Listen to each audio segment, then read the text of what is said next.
these lights.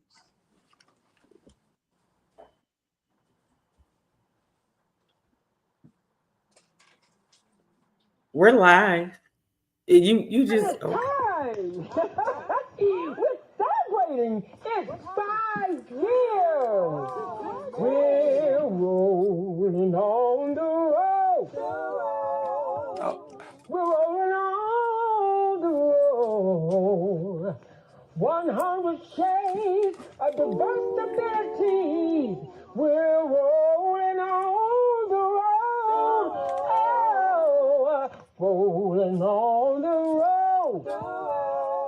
We're rolling on the road. 100 shades of diversity. We're rolling on the road. Take it away. It's time. Yeah. And thank you so much for tuning in on today. Our special guest is Reggie Howard. He is the founder of Heroes and Sheroes Corner. He has been on the show many, many times over this last 5 years. Can you believe it, Reggie? It has been 5 years that we have been going live. Woo! I know, man, time flies when It you're does. doing things. It was May 7th of 2020, and we were right in the heat of the pandemic, and we went live, and we've been going strong ever since. A great deal. You've been doing a great job. Thank you so much. And thank you so much for all you do. Thank you. I mean, there's so many things that people see in front of the scenes, but there are things that happen behind the scenes. And that's what we're going to talk about today is just the relationship that I have had with the governor and lieutenant governor since they came in office in 2018. They won the 2018 election, and they started in January of 2019. And we have been rolling strong. And as y'all can see back there in the back, yes, she had a book that came out last summer, and she just signed it for me. And of course, it's in purple.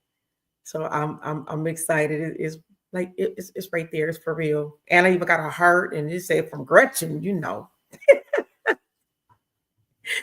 But one of the things that I love about what I do is when your governor and her office can recognize the work that you do, and always make sure that you are at the table. And last month, I've been off since we were at Heroes Corner back in December 17th. We came there, we did a remote, as they call them in television land, that we did a remote live show December 17th. And then I went on a major hiatus, and I did not come back until April, but May 7th, actually didn't start working again until April.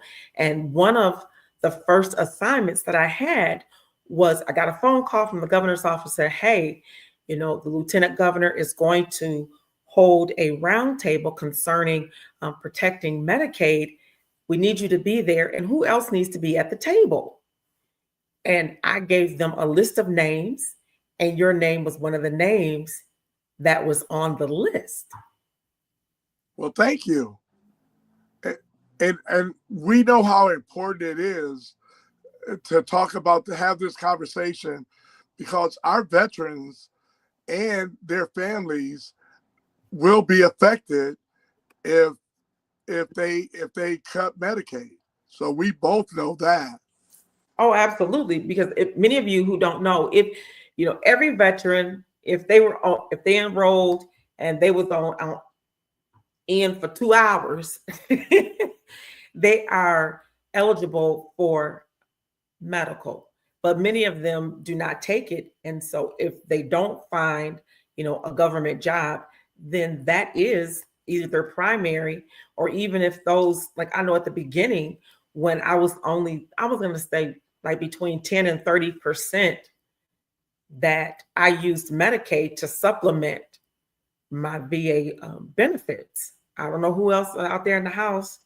Hey, Rochelle Mosley, thank you so much for tuning in. But I don't know. Do you have other veterans that have used Medicaid as either the primary or secondary insurance if they were less than 100% with the VA. Well, we have quite a few, and let me tell you about a story that a situation that just happened. Well, once the word got out, you know how veterans already try to prepare themselves for the worst. So I had a veteran call me up that was like, he didn't want to call the ambulance and he was having medical issues. And he was like, Reggie, I can't do it because if I do that, I'm going to end up with a $2,000 ambulance bill. And they will mess up my credit. They will do all this. I was on the phone with him. I had to almost promise him that I would pay his bill if it came down to that. Because as you know, our veterans already, when they hear something, they think it's all, some of them think it's already done. Correct. So, yeah. So this veteran was already like, no. So we already have veterans in a position to where they're almost ready to neglect their medical needs due to the fact feeling like they're not going to be able to afford it and knowing what taking away Medicaid will do to them as far as financially. So it's very heartbreaking, and we really need to continue to advocate with our veterans, talk to all those that's in charge and let them know, hey, we need to stand firm to make sure that they don't touch Medicaid. We want to say thank you so much for Debbie Williams for tuning in. Absolutely. I think about it as soon as they started talking about, the cuts to Medicaid. And I said, oh my goodness, what if, I'm only 6 minutes away from U of M Hospital because that's where I go. And I guess I would have to get in my wheelchair, my motorized one, and I'd be tooting all over. Yeah. To avoid that bill, because some kind of way, I know that when I had to go to the hospital by ambulance earlier this year, there was some kind of mix up because you get, as a veteran, you call the VA first and they have to, approve you. And then they always will tell you, what, call 911 and make sure that you let the community care office know that you did get in the ambulance, that you did go, so that when the bills come in, that we can take care of it for you. And what I love now, that Lord Jesus, I want to say in the last 2 years, we have probably used up everybody's ambulance between my husband and I. And it got to the point where, like the fire department and, the ambulance companies are like, oh, okay. My neighbors are like, what's going on today, Dr. Barrington? Dr. Barrington, you okay? Like, they come that often? They absolutely do. But what ended up happening is somewhere somebody had not put the note in some kind of way. And I got the bill because I never get the bills directly from, anybody. I always get an automatic statement from the VA saying that, these are following things that were paid and your responsibility is always zero. I'm like, thank you, Jesus. And they had forgot, and I got the bill. And when I saw how much it was, I said, oh my Lord. I immediately, hello, hello, is it you? Because it's me. Hey. Y'all messed up, okay? Y'all need to get this over there to the VA and get this out my name. Yeah. Take my name out of this. My name was West and I ain't in this mess. But the reality of receiving that piece of paper and then getting the phone call saying, hey, look, we need you to be in the room. And you started hearing not from, our perspective, but from our legislators and what they're thinking about. I was like, oh my God, this is real. And, I may not even have anybody to call to say, hey, take my name off, get this taken care of. And that's what the misfortune, because see, you know what to do. And for some of our veterans that, especially ones that live on a very limited income and already feel like, okay, first of all, the rent is at an amount of an all-time high. So some of our veterans, they may receive that bill, and the first thing they think about is I'm gonna be homeless. Yeah. My credit's gonna get messed up, and they're gonna be coming after me. So the best thing for me to do is try to run and hide. And those are some of the actions that unforeseen that we know that those are some of the steps our veteran takes, because there's not somebody there when you get on the bottom of that bill. It doesn't say, if you receive this bill, contact the VA. No, that bill shows up in your name and it says due upon receipt. And I tell you, I've already had one heart attack due to stress. As a matter of fact, in a couple of days, I'll be celebrating 2 years. Yay. And I just got moved from they put you in stages after you have your heart attack and you come home. I tell you, you basically live in the office. They really stay on you. I think about that, how much it's cost for me to have had this heart attack. And it was like, oh, okay, this was due to stress. And now this is something else that's even more stressful, to think that we won't have this option. That I can't just call 269. I got it on speed dial. I got to memorize.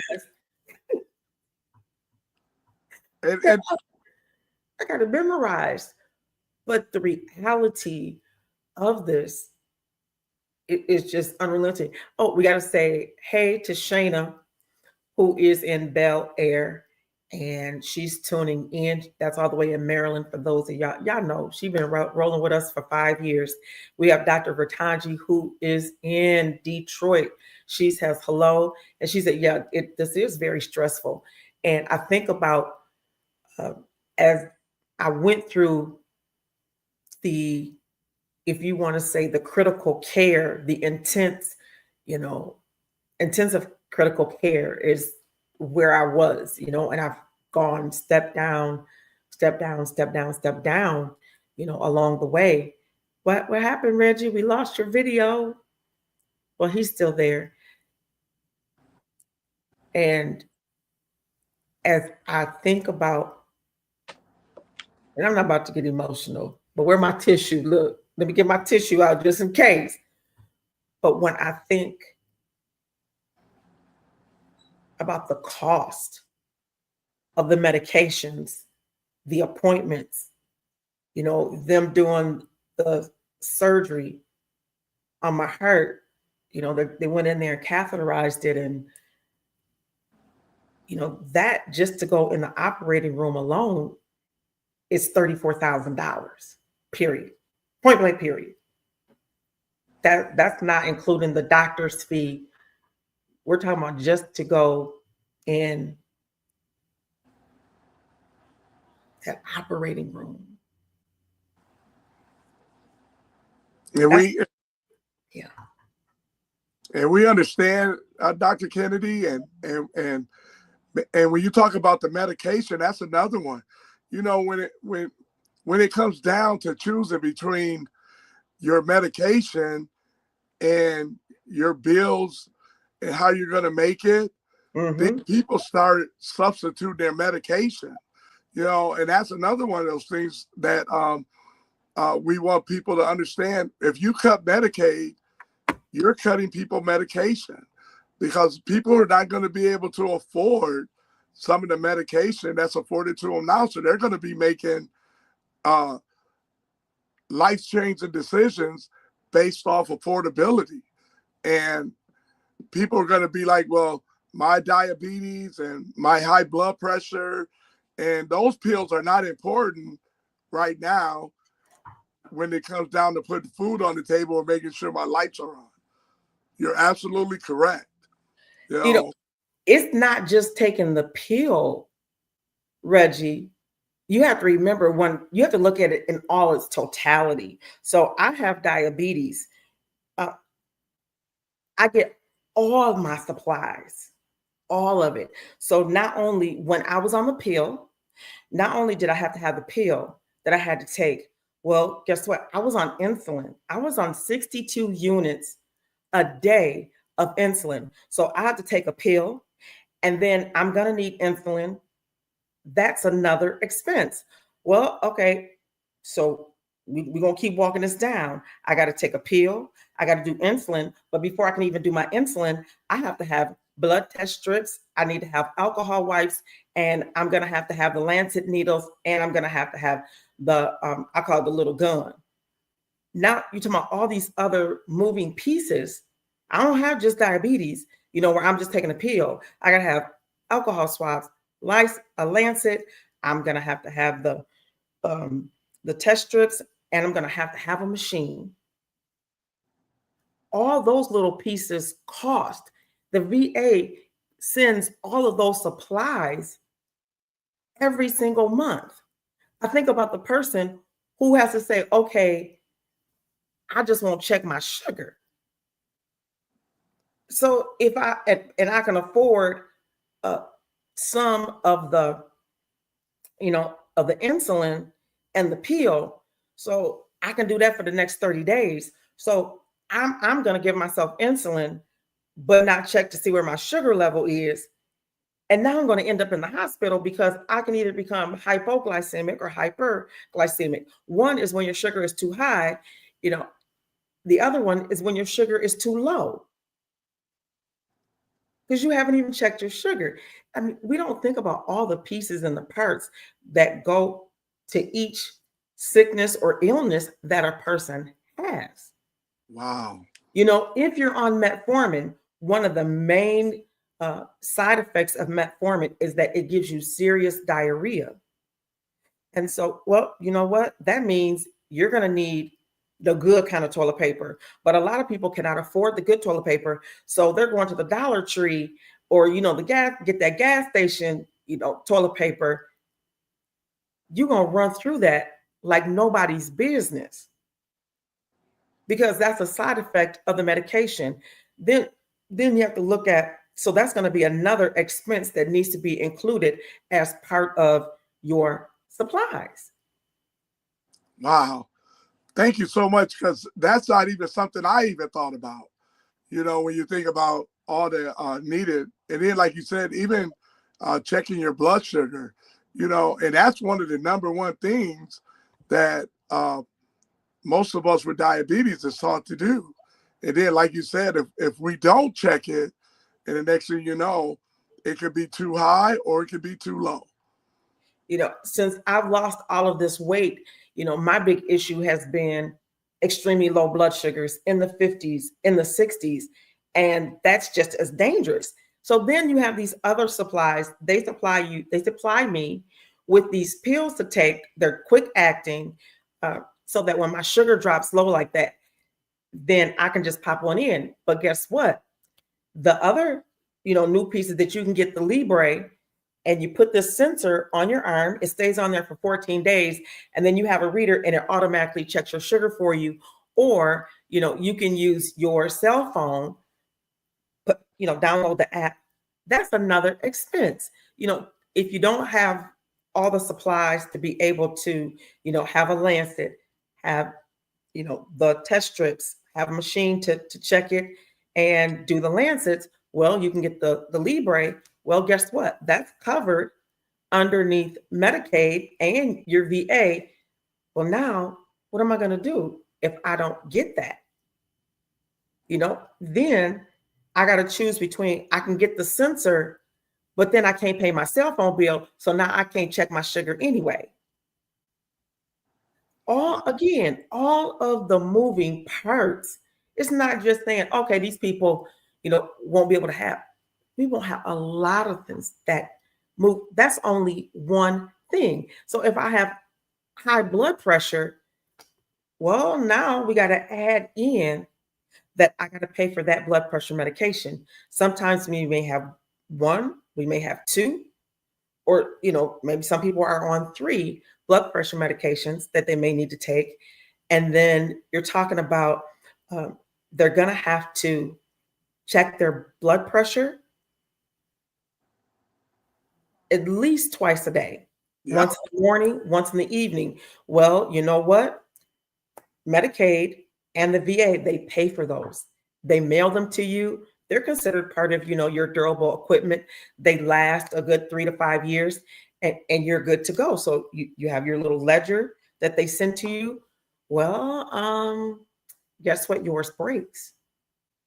You need to move. Now, who's going to replace it? Now I'm not able to check my blood pressure. I'm not able to check my sugar. And these are some of your essential workers that are working those jobs that nobody wants to work, whether it's at Dollar Tree, restocking the shelves and trying to work there so you can get at least a little bit, of a discount off their toilet paper that you're going to need because you on metformin. Yeah. Just all of the pieces that are included. Now you add in there, you're doing all of this, you may end up on prednisone. What if you have asthma? Oh, we got Dave here. He just came in. Hey. And hello. Tail is all over. It's all frazzled on the out, so we know that. Look, you can see the pickup truck, but I have 2 kitchen setups, type A unit, type B unit under the building code. We're going to be at the Building Michigan Communities Conference tomorrow in Lansing. Hoochie mama. I'm just saying that. But look at, so we've got lots of comments in here. Shayna stated it's the domino effect. And yeah, I think that we need to look at that. If we take this way, look at all the moving pieces to that particular, ailment. Who do we have here? Jess said, oh, hey, Jess. She said, you are strong people. I am so proud of you. We have Oscar, who is watching via YouTube. He says, does Reginald know Bibulus Brian? Did I say that right? I don't know. Okay. I'm pretty sure I do if somebody asks me. Yeah. Is having to make that decision between having a place to live and needing food, and will all of that come before medication? We have Jonathan Abney Austin, who says wonderful information. We have Dr. Alyssa Carter, who is watching, and Ronnie says it's very expensive to have any sickness. It absolutely is. And even, as I stated before, I am on year 2, but yet as it relates to my care, I'm still like in intermediate care for a heart attack. It'll be 2 years on May 18th, but now I'm in that intermediate care where I go every 3 to 6 months. We try to get it in there. Let me see, I think I want to say January, it stopped being every 3 months. That was my last appointment. So now I get to go every 6 months. Those are expensive appointments. And then, with the medications, the changes, and the blood work that has to be done each time that I go, and they're checking my numbers, and all this is going through my mind as we're talking about, okay, we're going to make some cutbacks. I hear the Republicans yesterday on the news say, it's not as bad as everyone is talking about. We're not cutting everything. We're just cutting back on some services. We're going to keep all the essential services. All right. If you say you're going to keep the essential services and you're going to tell me that you're going to give me my medication, but you're not going to give me my supplies, I'm still left in a catch-22.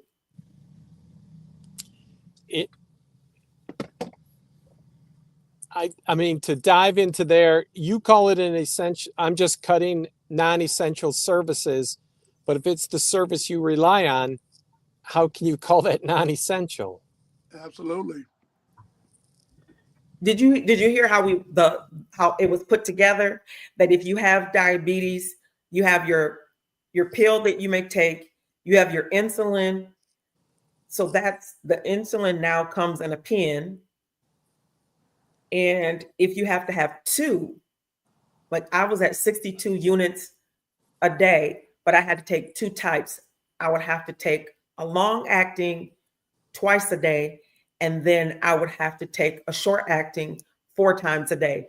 That's a lot of pens to go through to take when you're taking 62 units a day. So if you say, you know what, you can get by on just metformin and you take away the insulin, I'm still going to have high blood sugars, because that's why they put you on the insulin, because the pill is not enough and it's not quick acting, especially when you go into a diabetic crisis. And then that's another thing too, you know, like you were just using that, but then, you know, people are going to start making the wrong type of decisions and substitutions because based off what they can afford.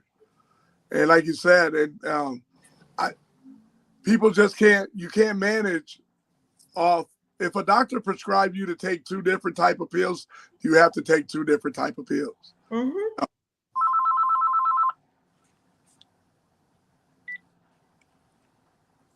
That's just me calling, Reggie. Yes. Let's see, send me the voicemail. I think that was the president calling, wanted to know if you wanted to come to. He's in Saudi Arabia working on big deals. Man. Yeah. Okay. Well, Dave is here, and I say I got a phone call. Well, let's go back some that I have been having. First of all, my Bentley broke down, so I had no transportation to get out. We want to say thank you to Jim Williamson for tuning in on today. So I had no way to get out. Oh. And I was waiting on the VA, and they actually did an excellent job with getting me in, because as soon as it broke down, I called them. They had someone to come out to my home to do an assessment, ended up with $14,000 worth of damage. And I laughed so hard because he says, ma'am, I said, yes, sir. He said, I just want to tell you that your car is no longer drivable and it is not repairable, and we're going to have to total it out. I was like, what? And he says, hence, I see why you call this a Bentley. He says, because I'm doing some of the numbers. He says, you have worn out the tread on your tires. He said, the tread on there that's like $6,000 to repair, to actually get you a new set of tires. And it takes 6 of them. He said, that's $6,000 right there.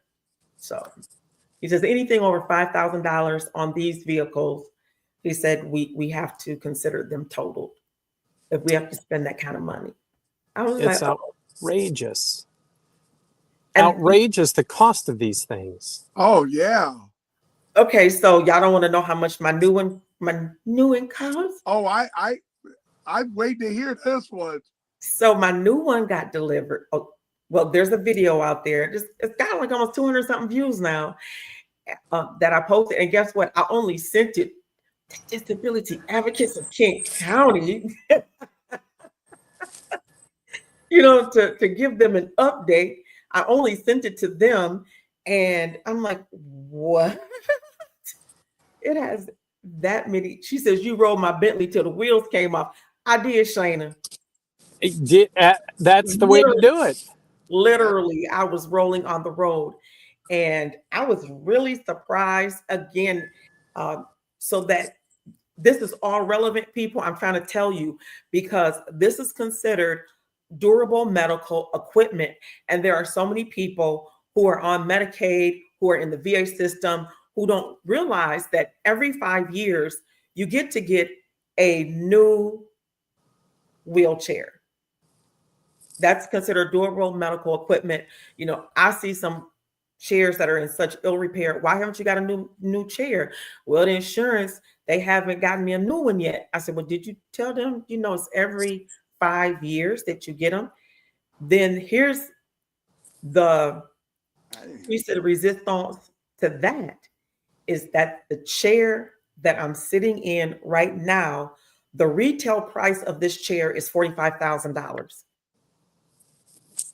Holy moly. I know. Let me catch your head. Let me get your mouth. I know your mouth fell on the ground. I know y'all mouth fell on the floor. I know.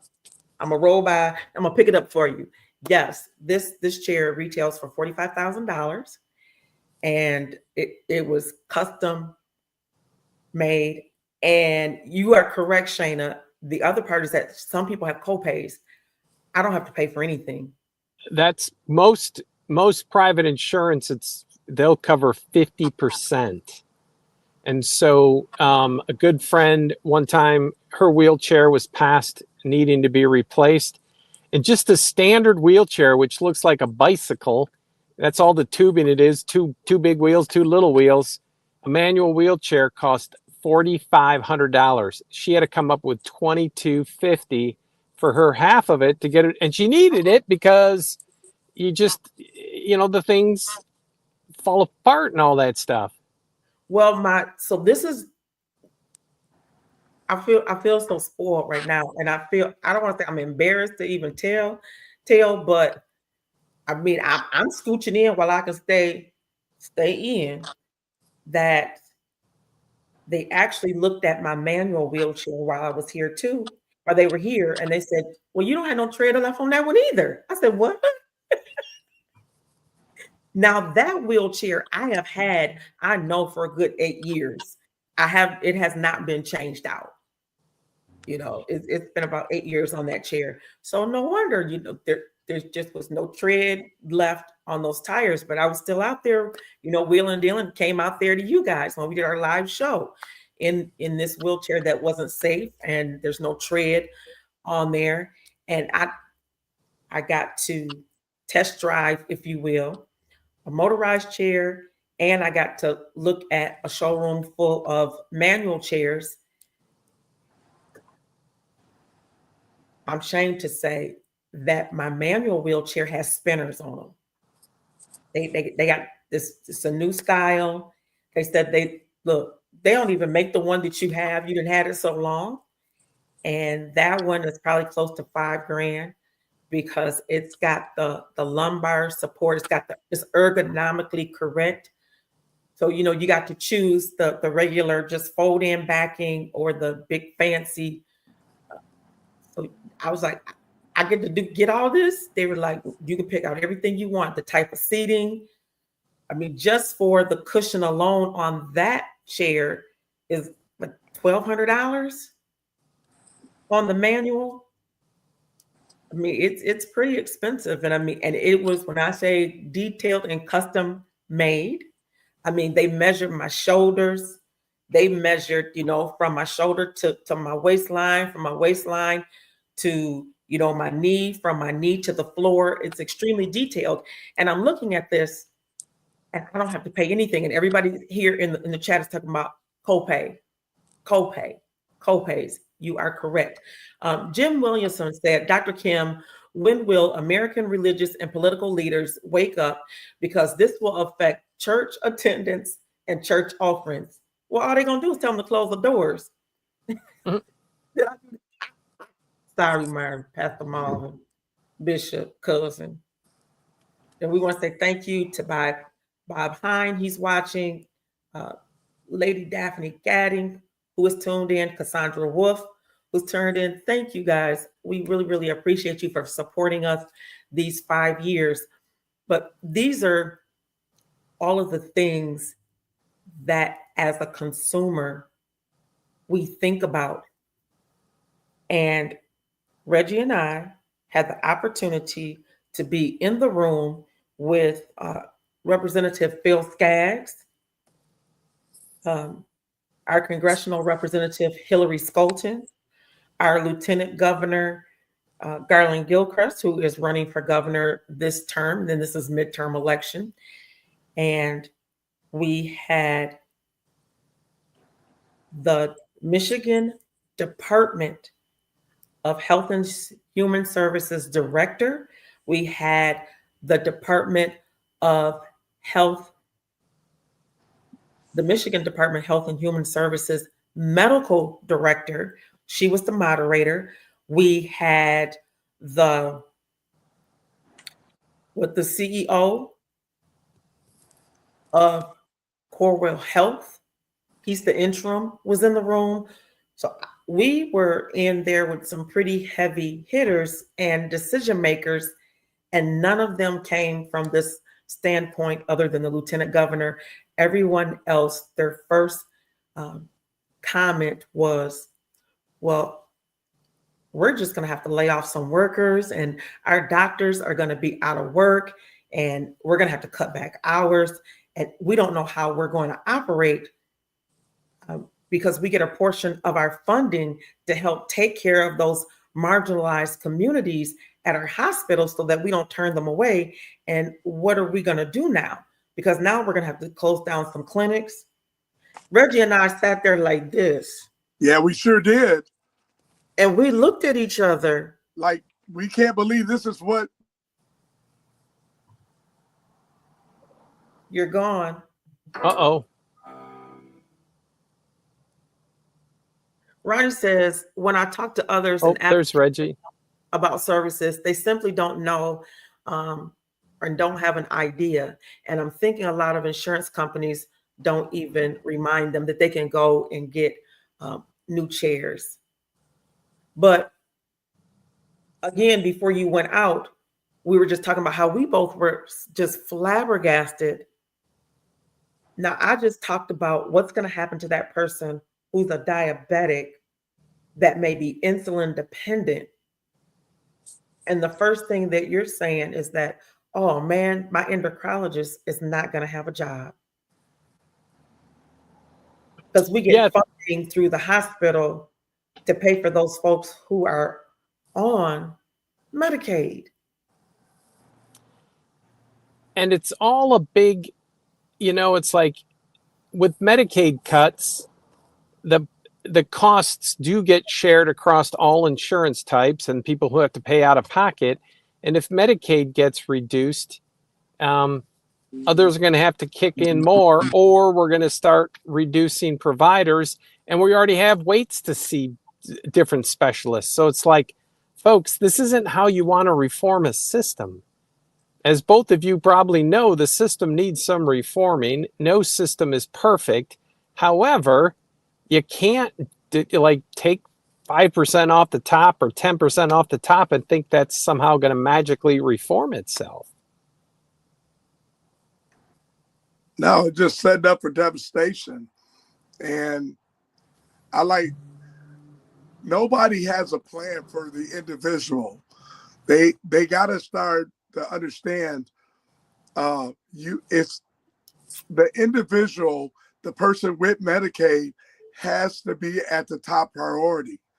And it has to understand that one cut will change a life. It may even end a life.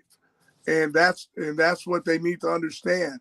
It's like a lot of people are, some of them depend on Medicaid for survival. And once we start having an ideal in our mind that we won't have that safety net, we start preparing ourselves to die. Mm-hmm. And that's what's happening. But the other thing is that Medicaid also helps to pay burial. Thank you. They even help to pay burial. I mean, you see these folks out here that don't even have enough insurance to bury their family, and they're doing these GoFundMes. One of our great community leaders, and this part I'm really trying not to be emotional about, is good evening, Elder Franklin. Thank you so much for tuning in. I just need a moment. Reggie Howard was a guest on this show, and it was a beautiful show. I think we went, well over an hour. maybe an hour and a half. I think Dave left after, about an hour and 10 minutes. And we went like another maybe, 5 or 10 minutes after that. And talking about what she's given to the community and the information that she's provided, and to be able to kind of really step in the gap and take that space. That's how I feel, is that I've taken that space of it's time to talk was in. She was on for about 25 years. But at the end of it all, she didn't have enough insurance to even be buried. Didn't even have enough to take care of the co-pays. Just at the end, it wasn't, she didn't have enough. And it was almost 3 weeks after her death before she was even buried. There was even funeral services for her because it wasn't enough. And I feel like we'll go right back to COVID, because this is going to be another virus for our marginalized communities that they're going to be gone. They're just going to be gone because they don't have the wherewithal, if they're not out of here because of not having access to care, they're going to be gone from death by suicide.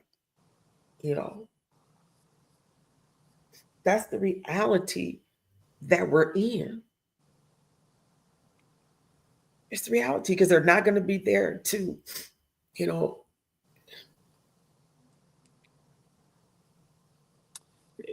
Yeah. And it's, some people like to say this is the world's richest nation, and we cannot afford the most basic level of dignity for each other. I mean, that, if you want more, absolutely go for it. But to say a basic level of care and concern for each other, and it's this, somehow these self-made people, but you look at it and they've received millions, if not billions of dollars of government support to get their businesses off the ground. And then they say, hey, I made this myself. It's like, no, you didn't. Yeah. And we're just asking for a fair shake. I don't begrudge paying my taxes, and so it's like, and at the same time, I know you both extremely well. We all work together to reform the systems. None of us think that any system out there, including disability advocates, is not perfect. We're always working to improve it. And so again, this idea of we're just going to take 10% and then it'll get better. No, it won't get better. We're going to cut half the staff. It won't get better. It won't. So I mean, they've already started. I want to say last year, they now are going from like some appointments maybe an hour. I don't know about anybody else. Mine was always an hour. Now they tell me that it's a half an hour, for that they're budgeting. And now it's down to 15 minutes. I said, what can you get done in 15 minutes? No. Yep. I mean, the first 5-10 is spent asking you questions that are truly none of your business, because now I don't know why my sexual orientation has anything to do, and it's not just my sexual orientation.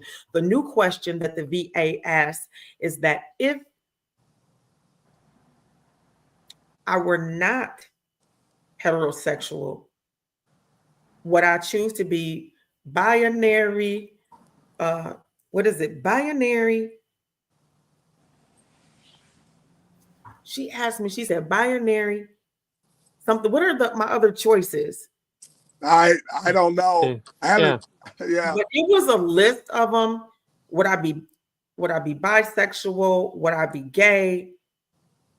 I was like, ma'am, what does that have to do with me coming in here because I need, you to look at my stitches? What do that have to do with that? Yeah. I just need you to evaluate to make sure that the stitches are healing well, from surgery. They're not infected. What does that have to do with anything? Yeah. But I just remember it was not asking me LGBTQ questions. It was like, would I be binary, or if I would be bisexual, or would I be a lesbian? And I'm saying I'm not answering any of those questions because it has nothing to do, and you're taking up time. And if you're telling me that I only have a set amount of time now from when these appointments used to be, this particular one was 30 minutes and now it's only 15 minutes, and you've asked me 10 minutes worth of questions, do the math. That doesn't work. So we have Phil. Phil says he's coming in through YouTube. Medicaid and Medicare are going to be fine. There's no need to even talk about this because the Republicans have already said they won't make cuts. Okay, we're going to come back to you because there's no other. No, the proposed budget has $715 billion in cuts over the next 10 years. And they got to, hold on just a minute. There's other comments. Somebody made the comment, he couldn't cut Obamacare last term, so he's trying to cripple a lot of programs that deal directly with Obamacare, is what they believe. This comment is coming from Astro on YouTube. It says, capitalism and greed is the virus. Praise Jesus, help us all. Thank you. When we talked about this being like another COVID, when people not having what they needed, yes, that would definitely be what the virus would be. Yeah, definitely. I'm gonna have to grab that. Jason says, hey, sorry I'm late. Don't worry, sir. We got started late, about 4. Yep. My guys were kind of busy. Dave was terribly late, but and so right time. I don't even call Reggie a guest anymore. He's just, we're gonna call him, what do they call him on those talk shows? He's our resident vet expert. Exactly. Yeah. Hey, Kimberly, Dr. Kimberly and Dave, I want to make one announcement. Yeah. And I'm going to give you guys your flowers while I can. Listen, we just got our roof complete replacement on Friday. Woohoo! One of the reasons why I was late because I was meeting with the roofing, the lead contractor. But bigger than that, we're only like $4,000 short for paying off $86,000. Dave, you called it. Listen, people, everybody that's on it, listen, people said that, hey, Reggie, oh, that's way out of the ballpark. You're not going to make it, this and that. Yeah, listen, our veteran organizations, neighbors, friends, people just came in. People donated little. People donated a lot. Nice. Man, can you believe this? Our roof is complete. $86,000, and we're paying it off. And I don't have to borrow not one penny from the bank because I'm going to get that other 3 because we have to the end of the month, and I'll have that other. Send us an email update and we'll repost it because, as I said, I don't know, it was a couple months ago. It is beyond a crying shame that you all just didn't have that support, and we put out the ask, and I'm throwing the flowers. Exactly. And the flowers go back at you, Reggie. and everybody that's part of Heroes and Sheroes Corner, because it's easy for us to give you props because you're doing such awesome work. And you, plural, not just you. I know it's not just you, but it takes a great leader. It takes a great group of leaders. It is a fantastic organization, folks. Let's blast over the top. We're going to sound like we're doing a telethon, Dr. Kimberly. We're going to blast through that last $4,000. Dang it. Let's go, people. Come on. We just talked about this last week, and I promise you, Reggie, we just got done talking about this. And the thing about it is that was our last show until our 5-year day. It was December 17th. Guys, I'm telling you, this is enough to really, not that I don't feel encouraged, but I'm always encouraged, especially after I saw, all of the comments from last week when May 7th was our year 5. Woo-hoo! Yes. Year 5. Doing this. And we talked about the different folks that have been on, the things that we've done. We said we talked about what, our yesterday, and we were remembering yesterday, but making plans for tomorrow. And we came out there on December 17th. That usually we do a Christmas gift store. We've done that for 4 years, but on for 4 years, 5. How many Christmases has it been? 4 or 5 years since 2020? Well, we might have lost one of our holiday shopping adventures due to COVID, but at least 3 years. And so we decided that our Christmas show and store was going to be Heroes and Sheroes Corner. So we came there December 17th, and we definitely put out the feelers, put all these great vibes in the universe. Even while we were on the show, we had some folks that came in and gave you a check. That's right. I forgot. I mean, again, it's already 6 months ago, but not only 5 months ago, but Reggie, the look on your face right now makes every little bit of effort on my part so worth it.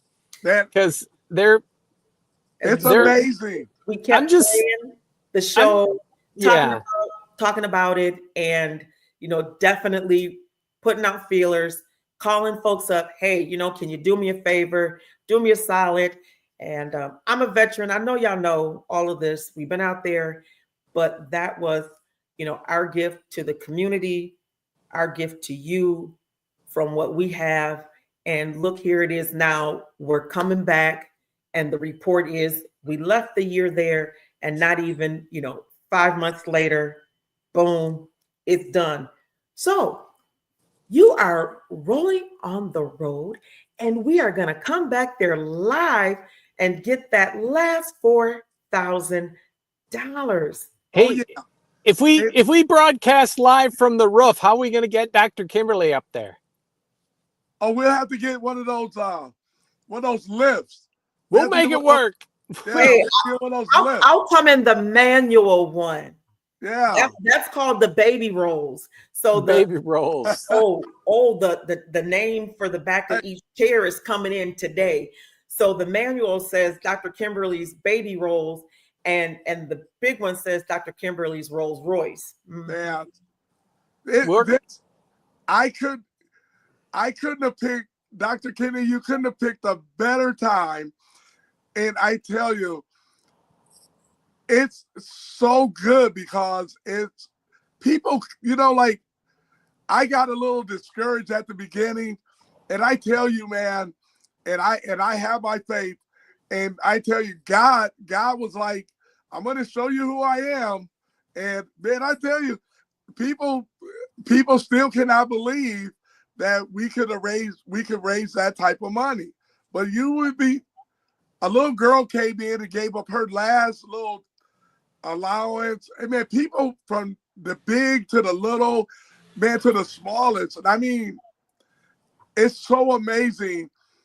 Our community, people would come in and get the bread and the chicken, and they were like, hey, this ain't much, but and all of it started to add up.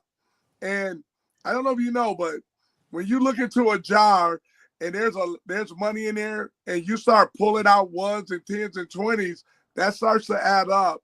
And man, I tell you, it is so beautiful to be able to give our veterans the honor and be able to serve them and their families without feeling like they're going to get rained on their head.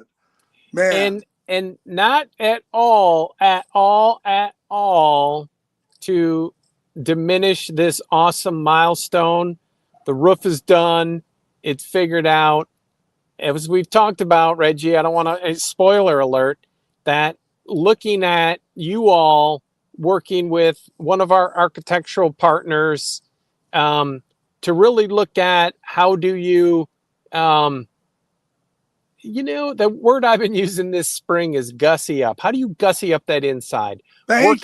Work on the accessibility of the restrooms, work on just, and a fresh coat of paint and some new ceiling tiles, folks. We're not talking about over the top, but we're going to put that together because, again, the community's generous, and it's not like, folks, it's like, oh, you gave me $1, now I'm going to hit you up for $2. It's like, folks, this is a need. I was in there with that bucket, the bucket catching the rainwater, the snow melt. This is not, folks, this is awesome. And as Reggie told us live on air, they got such a great deal on the building, but they had to take it without inspections. You roll the dice. All buildings need maintenance. Absolutely. And we're talking basic maintenance here. We're not talking, whatever, putting in brass and marble. We're talking it's time to upgrade the accessibility, inclusion, because Heroes Corners, Shiro's Corners, they don't turn anybody away. At all. What's really crazy is that it's got that 1972 grandmama, paneling still on the walls.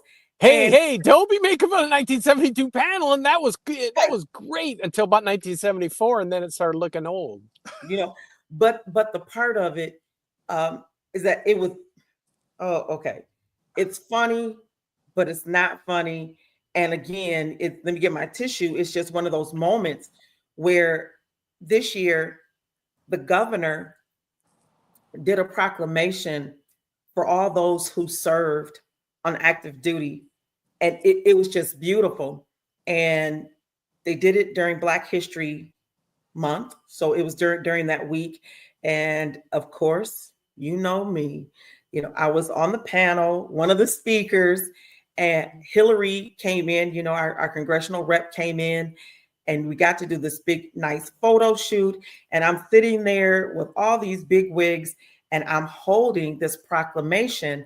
And all I'm thinking about is, okay, my cheeks are hurting because all these different news outlets, everybody's taking these pictures. And I'm trying to figure out, can I get one of these into Heroes Corner? Yeah. Can I get one into Heroes Corner? So I called the governor's office.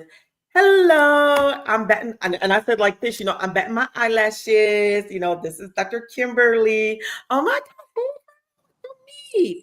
I was just wondering, if the governor would do another one. Now, mind you, she did this for the NAACP. Here we are, just this little 501c3, hole in the wall, roof is falling out. It was wet. We were trying to figure out where is this going to hang for everybody to see, and it's like, do we got anything that we can stick this to this paneling? And then we found a spot that we thought would really honor, and it was over, in the corner where it's our missing man's table. One day, I think in November, we're going to have to do a live show there and do the missing man's table. I'm telling you, I don't think nobody does it better than I do, but I'm just saying, because I'm just put out emotions in it. I've gotten to do it, at Disability Advocates. I've done it at funerals, at churches.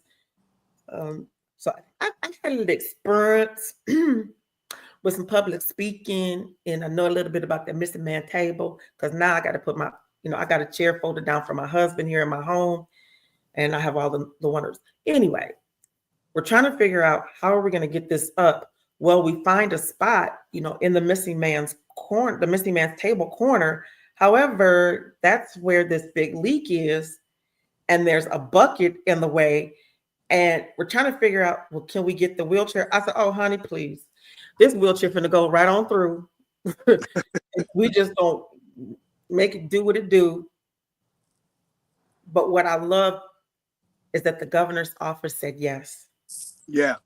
And they came and they had someone to bring it. And I looked again and I said, Lord, I'm not embarrassed about my home place. I'm really not, but it could have looked just a little teeny bit better on the inside. I said, because once the roof is fixed, we got to get some new tilings and we need to take this paneling off and get some paint up there. I'm not saying it need to be purple. Hey, I am so thankful to you and Dave because I didn't want to say that. And I put that out there because now that we have the roof fixed, now we need to replace the ceiling tiles, yes, and the flooring and the bathrooms. But we're gonna keep plugging away at it. We're gonna keep, man. We've just getting started. Reggie, so this is what we're gonna do. We're gonna be like good cop, bad cop. You know, good veteran, bad veteran. I don't know how we're gonna do it, but you know, everybody got and while you. Hold on, Dave. Hold on. Okay. This the plan. So y'all didn't hear me plan this, but this is what we're planning. So we're going to take one of the old wheelchairs with the beat off wheels. Okay. And we're going to go to Home Depot and I'm be like, these. See if we can get us some ceiling tiles. And thank you. Paint. You know, they love a veterans. They just put in new lights for us. So we're going to tell them, look, we need, you know, a few more things. And then I know this one lady who, I don't know how she started this thing, but they call it, you know, Dr. K's store. He didn't came, I got some stuff. And I love it because everybody knows Taz. Yeah. I'm finna tell on my little nephew. That's my little nephew, y'all. I didn't know him since he was in his mama's womb before he even came out into this world. He is now 7. And okay, this is gonna make y'all laugh. So if you can imagine, Kix was getting in trouble, and Taz said, Kix, stop wasting that toilet paper. It costs too much. Ain't nobody got no money for all that, you know, trying to buy some bowl toilet paper. Hey, look, ain't gonna have no Medicaid. You know, Kix, stop wasting toilet paper. Kix says to his mother, in fact, I can do what I want because all we got to do is go to Dr. Kim's store and go get some more. And he just. Yeah, you're going to put Myers out of business. Yeah. You know, so I get this little message. Hey, Dr. Kim, can I come to the store? Uh-huh. I said, what? And we end up, she calls, they stop by in between all his learning and meetings and everything. And he gets so excited because I had some other viewers that said, hey, Dr. Kim, do you guys remember when we did the show out in California with the guy who was helping the vets? They have this program where they get food from Trader Joe's and they were feeding them. There were more than 30,000 vets that, now mind you, vet services were just giving them brand new tents, lanterns, buying them sleeping bags for them to sleep outside 2 blocks away from a VA facility. So we did like 2 shows with them, exposed the whole thing. We even showed video and pictures. This guy is in his garage. I mean, it was so cool, you know, like we were doing something, like we're exposing the man. And Dave was like, this is unbelievable because they sent us all this footage of all of these veterans living out on the streets. We played it on the show. Yes, I get a phone call a month ago. Dr. Kim, is there anything that we can do for you? Okay, you're all the way in Detroit. What do you mean? What do you need? You know, what do I need done? Because we want you to know that over 30,000 veterans are housed because of your show. Wow. The video went viral out there in California showing us having this conversation and you making a plea, to our folks out here in California. And then you let us come back and let's see where the progress is. And there was some progress, but then it got the whole community talking about it and what should we do. And so that area, this empty area that they had been using to put tents up, they ended up putting a housing unit that had 2 bedrooms in it, just basic stuff, but almost like a, like a halfway house kind of a thing to get them from off the streets, into some sort of housing, and got them all into these units that the city came. So she said, thank you. So what can I do for you? I said, well, I have this store in my garage. And I said, if you guys could come organize it, break the boxes down and get it out there for recycling day, before Wednesday, because that recycle is on Thursday, I'd appreciate it. They came from Detroit, less than an hour, had everything broken down. It had toilet paper, soap, paper towels, laundry soap. I mean, all the stuff that you don't get when you're on Medicaid that you need a check for, but you end up going to the Dollar Tree to get all of those extra things. Well, I have all of that stuff in my garage. And so I said, look, save a couple of those boxes, pack up whatever you need for you and your family and take it with you. And they said, do you know, this is the good kind of paper. And we normally shop at Dollar Tree or Dollar General, but to have name brand, thank you. So y'all know that the first big bolt of toilet paper, that's going to last y'all about 6 months, it's coming from me because I bet you it's going to be some, because they all on metformin. And we already said that, metformin give you diarrhea. If you need some good toilet paper, we got a comment. Jason says, you guys are doing some amazing things in the community. I can't wait until I start giving back and helping people who struggle with mental illness and help them to discover their purpose. And that was from Jason. Thank you, Jay Sidney. That's what I call him. Thank you, thank you, thank you. But I'm telling you, it's all of us working together. It's you guys telling us what the needs are, us using what we have in our hand. That's what the Bible says. What do you have in your hand that you can use? Yeah. And doesn't the Bible also say, like, to whomever more is given, more will be asked? Yeah. Yeah. So I got a couple of phones here. It says, to whom much is given, much is required. That's what I'm seeing. Us Catholics, we sometimes read scripture. Doretha. Woohoo! Doretha, all right. Hey, to make up for coming late, I got to leave early because I got to get this load of stuff to Lansing yet tonight. All right. So, before you go, I want everybody to know that Rolling on the Road is live 2 times a week now, full time, Tuesdays and Wednesdays, live 4. I talked to Robert S. today. We even talked about maybe doing a Friday show where the community can kind of come in and talk about what's going on. So just an update. This was only part 1 of talking about the Medicaid, protecting Medicaid in Michigan, but that is the platform with all 50 states. All 50 states has their own picture or billboard of what they're doing. I do have a picture with our lieutenant governor and with Hillary Skolton, which I will be posting today after the show. I do have several announcements.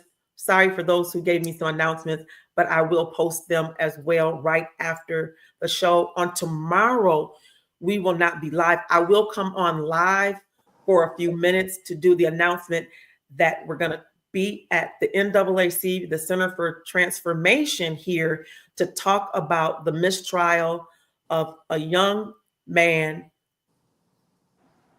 Again, get the tissue out. A young man was supposed to be a routine traffic stop and was murdered by the police.